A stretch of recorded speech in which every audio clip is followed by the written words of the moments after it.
现在是防疫的期间，那很多人都是 work from home， 意思就是视讯是唯一的沟通工具。但是还是有很多人担心，隔着电脑看不到对方的表情，跟感受不到他们的情绪，是一个很大的问题。但是其实透过一些技巧，视讯也可以让我们建立跟对方的感情。那 make sure you stay tuned till the end of the episode， 我们有个非常特别的 special announcement。Hello， 欢迎来到 Executive Plus 主管双语沟通力的 podcast。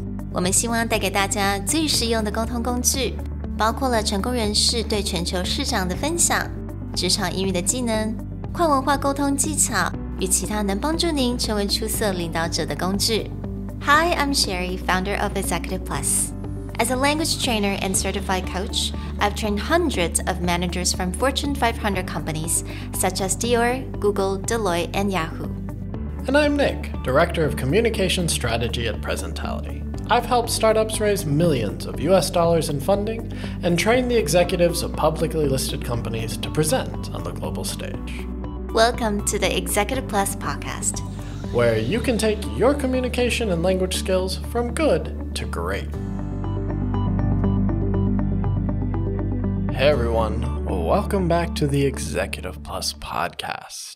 With the current situation in Taiwan, we wanted to take a second and just do quick recaps on how to run all your meetings online. So today, we're going to share a few quick tips with you, both how to get your meeting started and how to make sure everyone's on the same page. 没错，因为现在的状况，所以我跟 Nick 所想，我们就稍微做一些简单的 recap， 也就是我们会在接下来3个单元都会来谈谈视讯。那我们在好好的平台上面有一堂课叫做远端工作必备跨国英语 con-call 实战力的课程，非常欢迎大家能够上那个平台，然后去稍微看一下。那我们在接下来3个 episode 我们就会来分别讲到一些很重要的一些技能。那今天我们就会 target， 我们会 focus 在2个很重要也是很多人有疑问的部分，也就是 small talk 还有 asking for clarification.So let's start a bit with how we do small talk and how we get opened. With a lot of people starting to work at home and figuring out their setups, making sure their mics work, there's going to be a lot of these kind of awkward openings where you come into a meeting and not everything's run. For people doing a lot of international already, you might get used to this, but let's talk about a few things you can do when getting the meeting started from home.The first thing that we want to share with you is something we covered back in episode 62, so you can get more details there. But narrating. What happens when you don't know a lot of people in the room, or there's new people in the room? How do you get this going?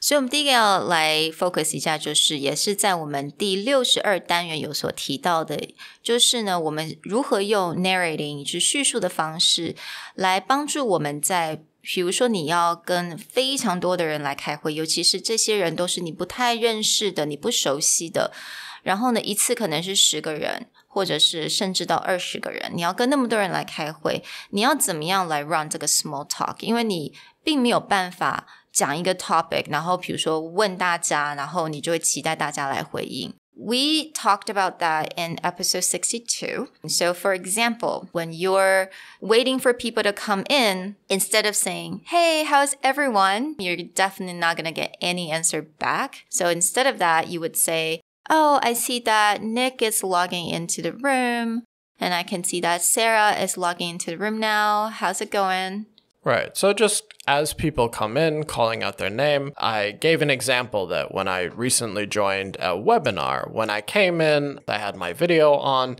And so the person I was like, oh, where are you coming from? What time of day is it there? Because this was an international conference. And so just kind of calling out people's name, asking them fairly simple questions like the time, the location, how they've been. It's easier than when you have this big group and you just put out a general question. So, 如果你想要更了解如何用 narration 的方式的话呢，你可以等一下到我们的 episode 62。那今天呢，我们想也特别来讲讲，如果你是跟你比较熟悉的人来参加会议，或者是你跟他已经 email 了好多次了，那可能这个是比较少人数的 maybe like 5 people meeting， 那你要用什么样的主题来做你的这个 small talk？There are several ways that you can do small talk, and we've talked about it in previous episodes or in our conference call class. But today, we want to focus on using something that is universal, it's easy, and it's a nice go-to to get people going. And that's using time as your main subject for small talk. With time, there's actually 3 things that you can use time-wise. You can use the current time, if you're on different international sides, talking about time differences. You can talk about the recent past, aka what someone did during the weekend. Or, especially now, we're switching seasons, spring into summer. Seasonal changes are always a good topic that people can feel. 所以在我们这个远端工作必备这堂课上面，我们就提到了4种不同的 topics。那这些 topics 都是非常安全的。那其中的一个就是 time， 时间点。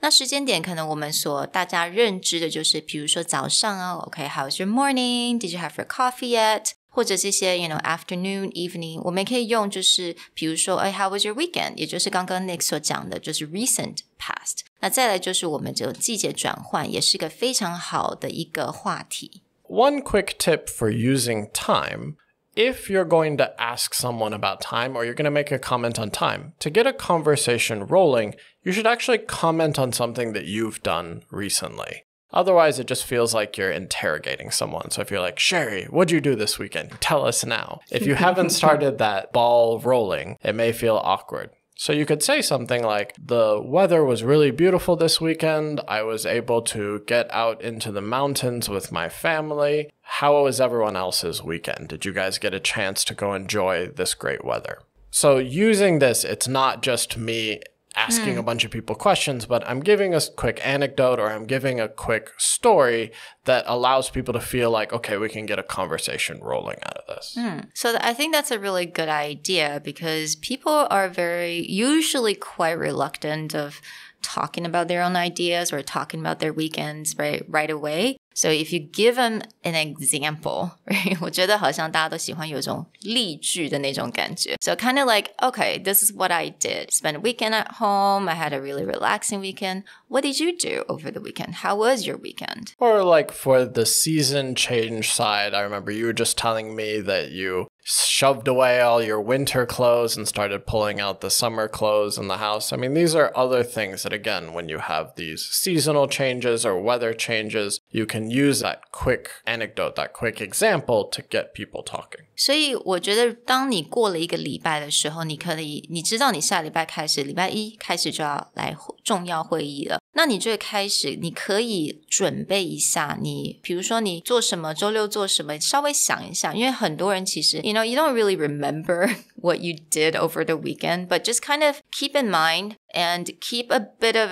just kind of run it in your head a little bit, what you've done so that you have something to talk about in the meeting, especially during the small talk.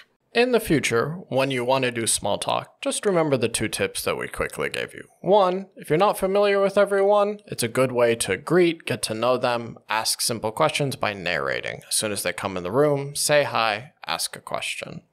If you're more familiar or you're having these regularly scheduled meetings, then time, whether it's the current time, recent past, or a season change, is a great early topic to use just to get a conversation started. And remember, tell your own story, give your own example first so people feel that they can join in. They're not just being asked questions. Let's quickly jump into our second quick tip for today, which is asking for clarification.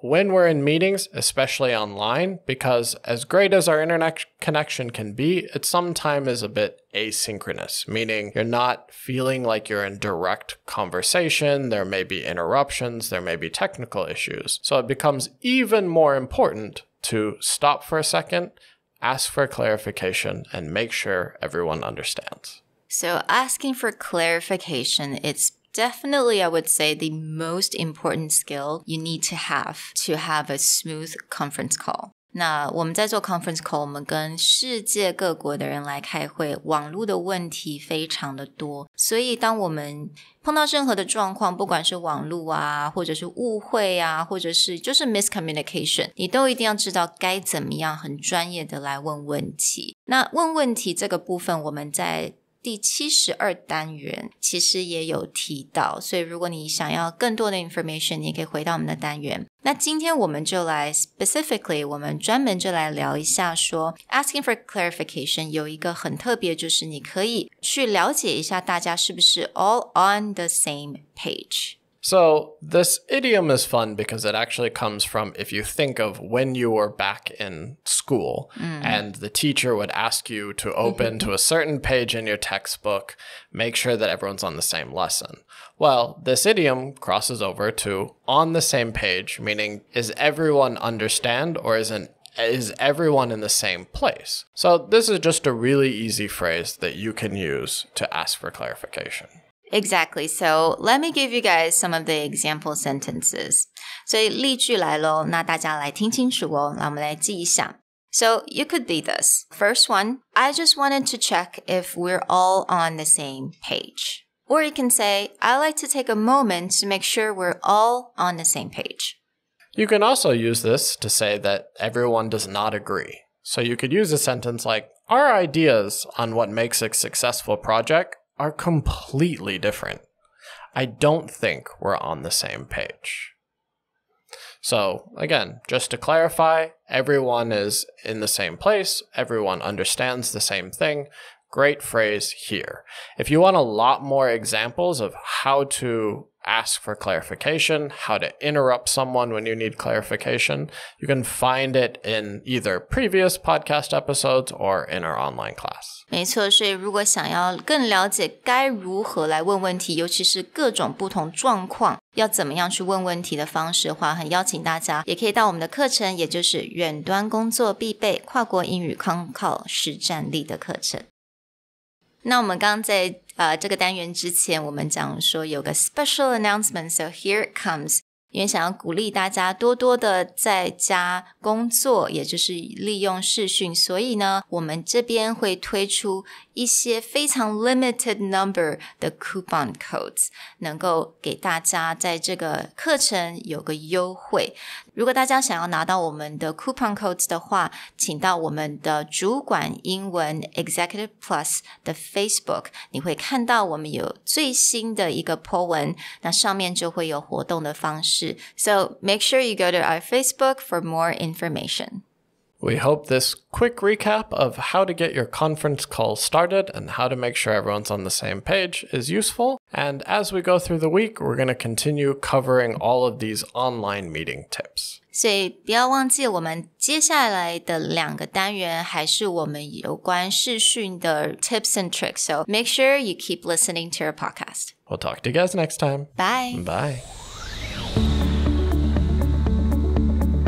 如果你喜欢我们的 podcast， 欢迎来追踪我们的主管英文 Executive Plus 的 Facebook。那也可以写信到我们的信箱 yourcareerplus@gmail.com。